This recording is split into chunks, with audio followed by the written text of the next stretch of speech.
Good morning, everyone, and welcome back to iTeach Live. We will wrap up the week today with one more teacher that I get the privilege of talking to. And this morning, that is Julie Mahaffey. Good morning, Julie.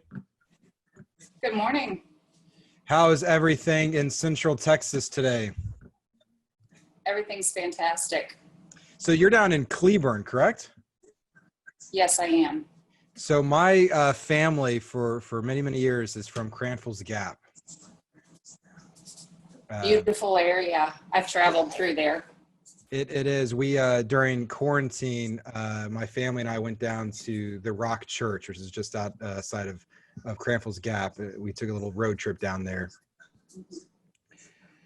I'm certainly familiar. That's quite a bit south of Cleburne. Yeah, we drove right through Cleburne. It's a quaint little town, but it also seems to be booming as well recently. Yes, it is. For years, my middle school was surrounded by cow pastures, and just in the last year, they've built, or they're in the process of building more than 800 new houses around my school. So no longer do I get to look out and see pastures and fields, but I see lots of new houses. Well, that will help with your teaching population. You'll have more students, but that's unfortunate to have the pastors taken away. It changes the whole dynamic of things. Yeah. So, Julie, this morning, I certainly wanted to jump into your classroom experience and things that we can share with our viewers that might be thinking about becoming teachers or already teachers, and we can collectively share some things that might help teachers in the classroom. But before I do that, I kind of just want to hear your story of how you came to be a teacher in Cleburne, Texas, and kind of your journey into the teaching occupation. Okay, well, it was an interesting change of career for me. I have lived in 8 different states, and Texas obviously is the last one. Before, I had been in the business world. I was a meeting planner for a trade association, and then worked in business development in the meetings industry and special events industry, which was a career I enjoyed very much. But when my husband and I started our family, that wasn't a career that we could both work in, as I had traveled a lot, and it wasn't good for both of us to be traveling. So, and I also wanted to stay home and raise my family and be a full-time mom. So I did that, and until my kids were both in school, the principal of my kids' elementary school asked me if I would please become a substitute and start working in the schools, because I had volunteered heavily and been really involved with my kids. So when my kids were in kindergarten and 2nd grade, I started subbing in the elementary school. Oh, pardon me. And it was terrifying being surrounded by all those little people.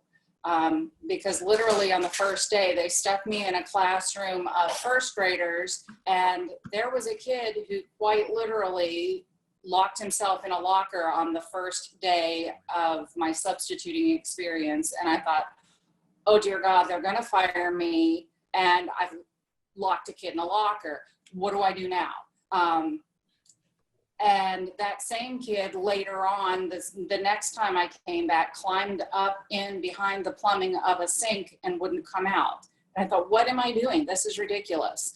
But somehow I kept going back because I really enjoyed being around the kids. So I kept subbing because it still allowed me to be a full-time mom. I was on my kids' schedule, and I could work when they were in school, but if there was something I needed or something important that they were doing, I could always be there. But the more I learned about the education process and the more time I spent helping kids, I realized that it was a calling. Because throughout the time I had spent raising my children, I was very active in volunteering for various children's charities and served on some charity boards and so forth. So I knew that being involved with kids was something, it was a calling that I needed to serve. So fast forward a few years, there was a situation when my husband had a very serious health issue come up. He was actually in UT Southwestern on the heart transplant list. And I remember sending you an email at that point asking you to extend a deadline for me because I was sleeping overnight in the cardiac ICU trying to finish my program, thinking I really have to be able to earn a living on my own if my husband doesn't make it through this. And that's when teaching went from something I do to help kids and work on my kids' schedule to it becomes a career. Yeah. And then from then I got my teaching position in middle school, which was kind of funny because 7th grade was the worst year of my life, but that's where I chose to be. I realized that elementary school was not my bag, and I had a minor in English and writing anyway. So my family had always teased me about being a frustrated English teacher because I was forever correcting people's grammar. And, I edited everything that my husband sent out, especially his communications that went to Europe. I always had to detext in them before he sent them out. So long story short, I finished the iTeach program and was blessed to be hired in Cleburne ISD, which is a great district, and went to work teaching 7th graders. And, they're quirky and silly and fun, and I love them. So that's where I am. Well, I appreciate you sharing that context of where you came from and how you got to where you are now. You mentioned that 7th grade was a tough year for you. Now you have an opportunity to hopefully change that for 7th graders today. How do you go about doing that? What's your philosophy and trying to make it their best year? Well, 7th grade is never going to be anybody's best year. I mean, we just have to be real about that. Middle school is middle school, and I think middle school is something you survive, not something that you say, middle school was the best time of my life. And as teachers, we have to be realistic about that. Right. And, 7th graders, when we get them at the beginning of the year, they're little and cute and sweet, but somewhere, God adds the stink and it knocks the sense right out of them, and they're ridiculous. But as teachers, we just have to realize that is who they are at the time, and it's a phase, and we're all going to get through it. So we just have to kind of make it less painful and less awkward and kind of laugh at the funny stuff and guide them through the painful stuff. And at the same time, we try to learn some, real educational stuff, but we're trying to make them human beings or not make them human beings. They're of course human beings, or they wouldn't be so awkward and funny. But try to make it less painful by being understanding of the situation. And we do that through relationship building. And fortunately, Cleburne is a Capturing Kids' Hearts district that is so important to us. Smith Middle School, where I teach, is a national showcase school for Capturing Kids' Hearts. So we place relationships of the highest value. If we're not building relationships with our students, then we're not educating them. We don't have a chance to reach them. So I love that our district gives us that opportunity, because that is my own personal philosophy. I can't just go shove ELA content at them without knowing who they are, what they're coming from, or where their holdups are, because that just doesn't work. I want to know who the kids are and why they're quirky and what interests them. And also, I can't be very effective at teaching English, teaching reading and writing, if I don't know what to suggest for them, because one size does not fit all for the kids. And if I'm not meeting them where they are, then I can't make very good suggestions, or I can't help bring them up from where they are. Yeah, Julie, over the past several weeks, I've had the opportunity to speak to a lot of teachers, and resounding through every one of them is the prioritization of relationships for students. And so it's awesome to hear that you do that and that your school supports that. Can you tell me a little bit more about the tangible benefits that you see as a teacher and to the student of having those relationships?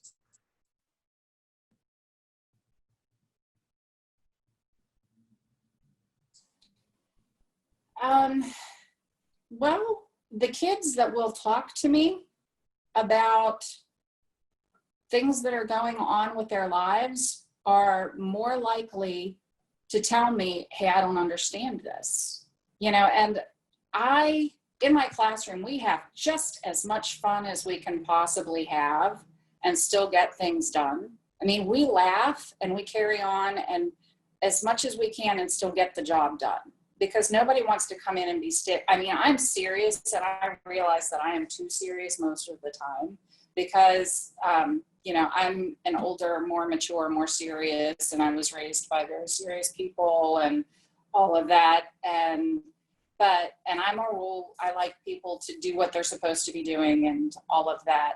But I realize if we make jokes, and I am probably the first person that I have a silly song for everything, and I'm not afraid to sing in class. And sometimes the kids look at me like I have gone round the bend or worse, but they will also say, Mrs. Mahaffey, sing whatever song.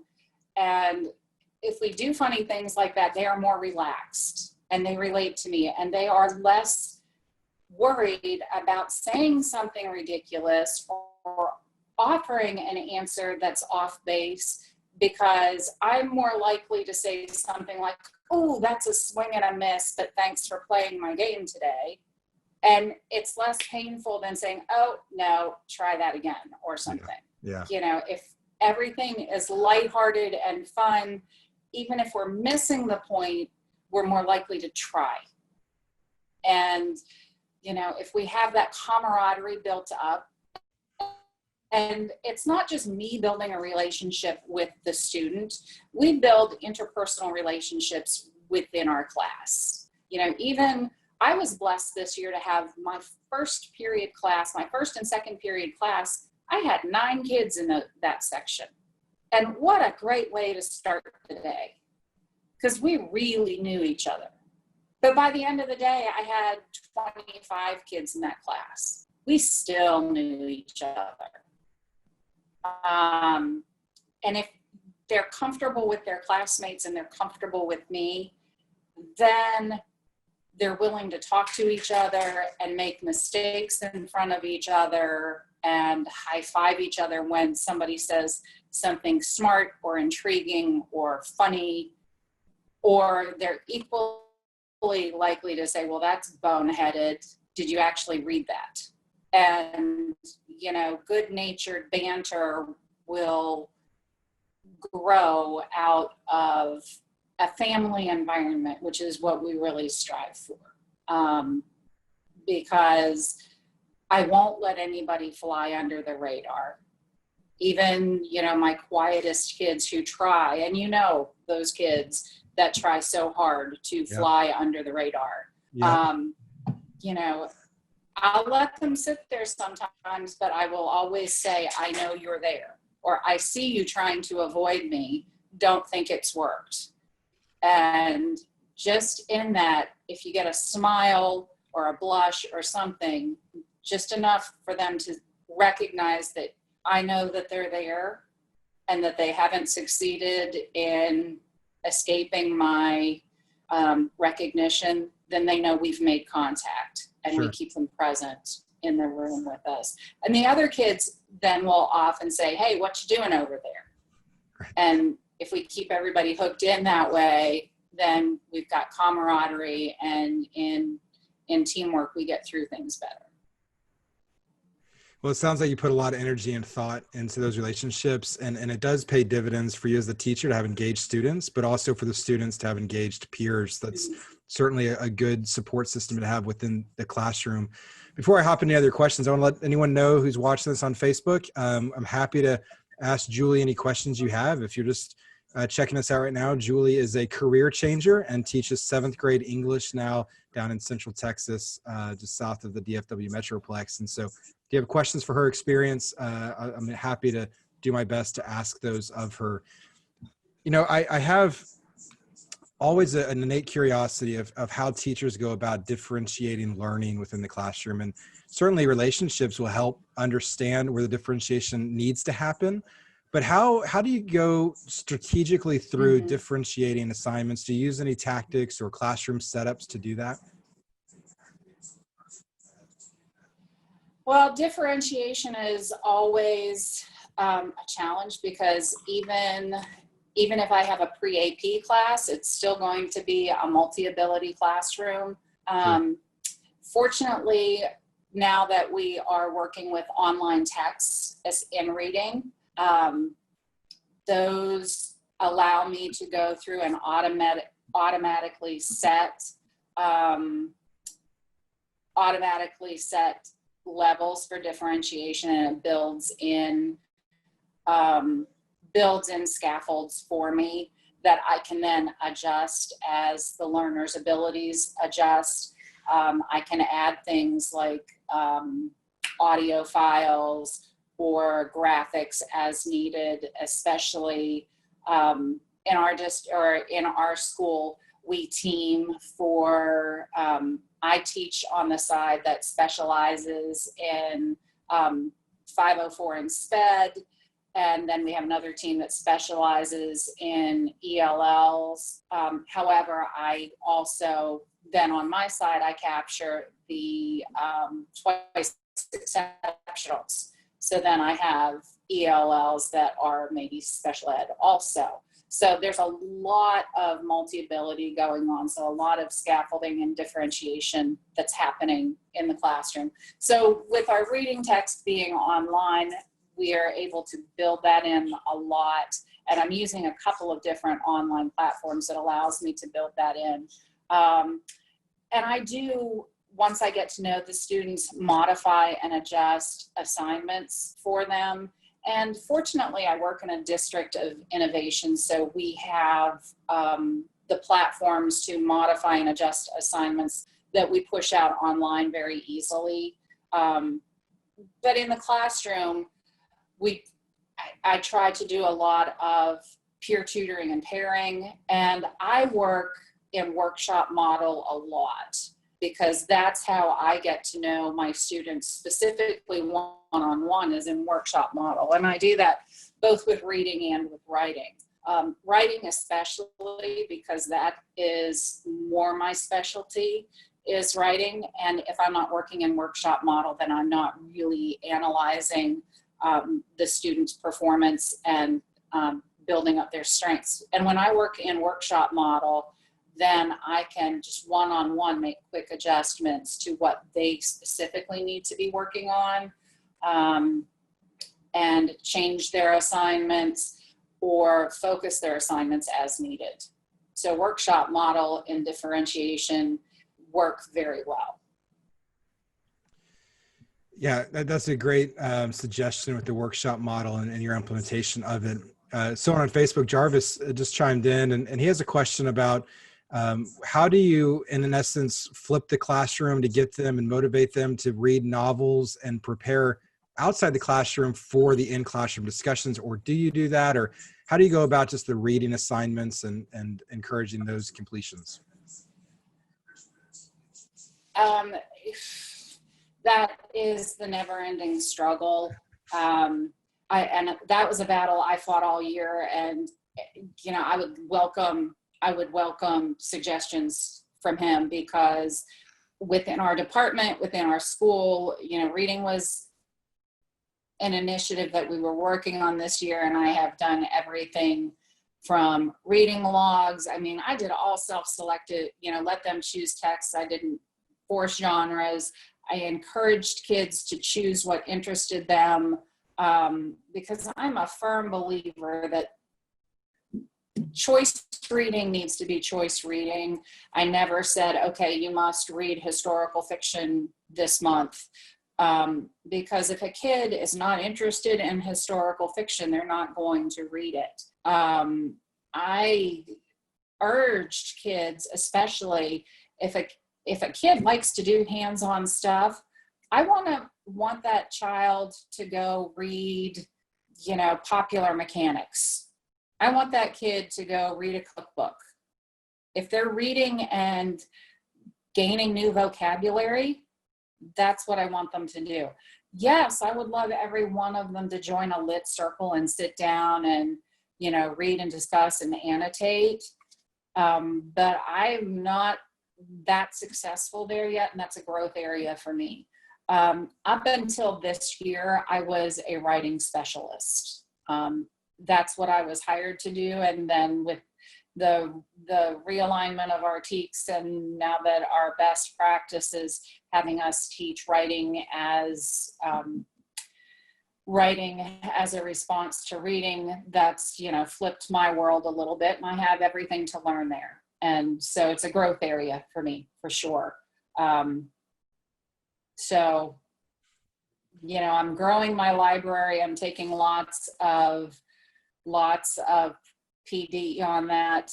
I provide lots of interesting things for the kids to read. I read to them, and, I've had some success with kids joining in and reading the stuff that I'm reading, or I will be sitting at my desk and laugh out loud. When we have silent, sustained reading times, I'll laugh out loud and they'll be like, "Oh, what are you reading?" And had kids join in with me. But in terms of kids that aren't already organically readers, just being gung-ho, yes, I'm going to do everything, read everything Mrs. Mahaffey says.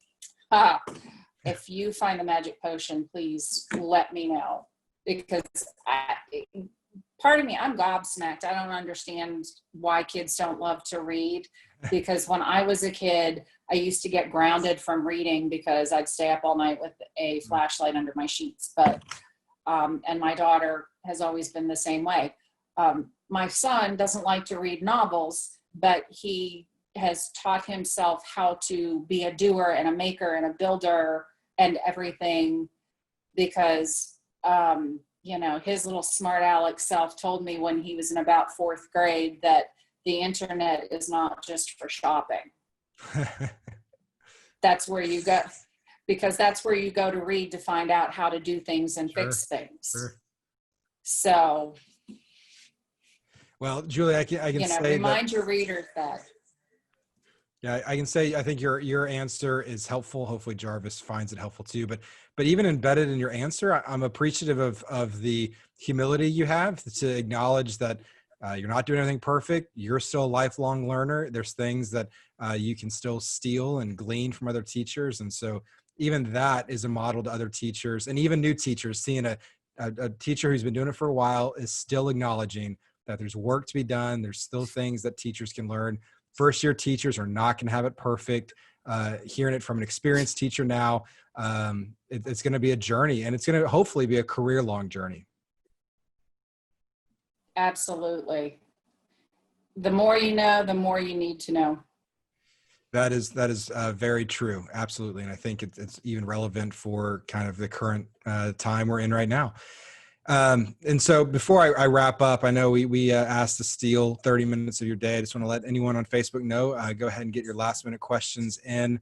But how I end every interview I've been doing so far, Julie, is just to turn the mic over to you and ask you the question. If you could look back on your first year teaching, if we have individuals thinking about the teaching profession now, what's the best advice, or what's the most helpful advice you got going into that first year teaching that you would like to share with our viewers? Oh, wow, you loaded up a hard one. My situation was kind of unique because I had been subbing for so long. Nobody really gave me any advice. They just expected me to be able to do it going in, and it is not what you expect going in your first year.